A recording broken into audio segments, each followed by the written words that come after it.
nous verrons dans cette classe comment travailler avec la fonctionnalité des fichiers de référence, ce qui rend le développement du projet plus pratique et intuitif. Commençons. Les fichiers de référence sont des fichiers externes qui peuvent être insérés dans des projets et qui conservent une référence avec le fichier d'origine.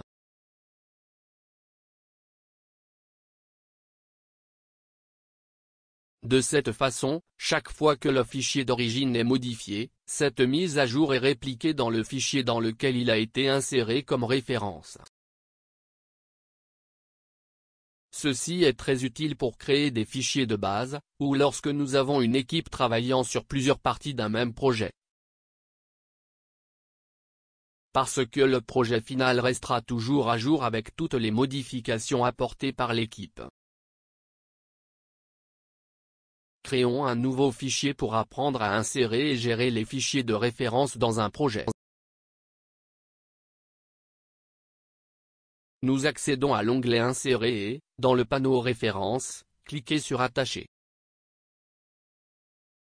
Une boîte s'ouvre, où nous sélectionnons le fichier qui sera inséré dans le projet, qui est disponible dans les fichiers de cette classe. Voir qu'une nouvelle fenêtre s'ouvre, où nous avons un aperçu du fichier à insérer et quelques options.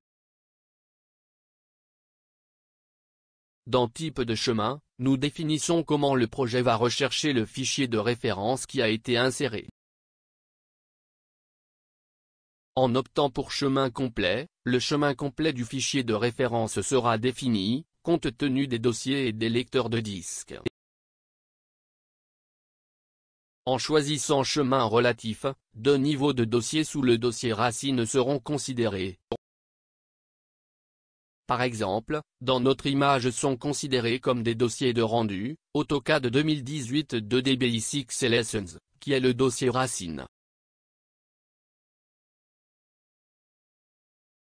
En optant pour No Pass, aucune base de recherche pour le fichier de référence ne sera définie, laissant le programme choisir la meilleure façon de rechercher. Cette dernière option ralentit l'ouverture des fichiers. Dans cette fenêtre, nous pouvons également définir le point d'insertion, le facteur d'échelle et la rotation de l'objet à insérer. Nous gardons toutes les options telles qu'elles sont et confirmons la boîte. Maintenant, nous cliquons sur la zone graphique pour épingler le fichier de référence.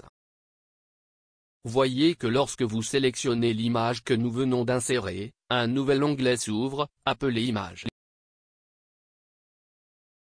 Dans celui-ci, nous pouvons ajuster la luminosité, le contraste et le fondu de l'image, créer une marge de recadrage de l'image, supprimer la marge de coupe créée, afficher l'image dans le projet, régler la transparence à l'arrière-plan et ouvrir la palette référence externe. Dans cette palette, nous trouvons une liste des fichiers existants dans le projet, les informations des fichiers et leur chemin, et les options pour insérer de nouveaux fichiers de référence et les actualiser lorsque leurs originaux sont modifiés. Chaque fois qu'il y a une modification dans le fichier d'origine, un message s'affiche dans la barre d'état, de sorte que le fichier soit mis à jour. Reportez-vous à la section. Nous avons donc conclu notre leçon, où nous avons appris à insérer et gérer les fichiers de référence dans le projet, en les mettant à jour lorsque les fichiers originaux sont modifiés.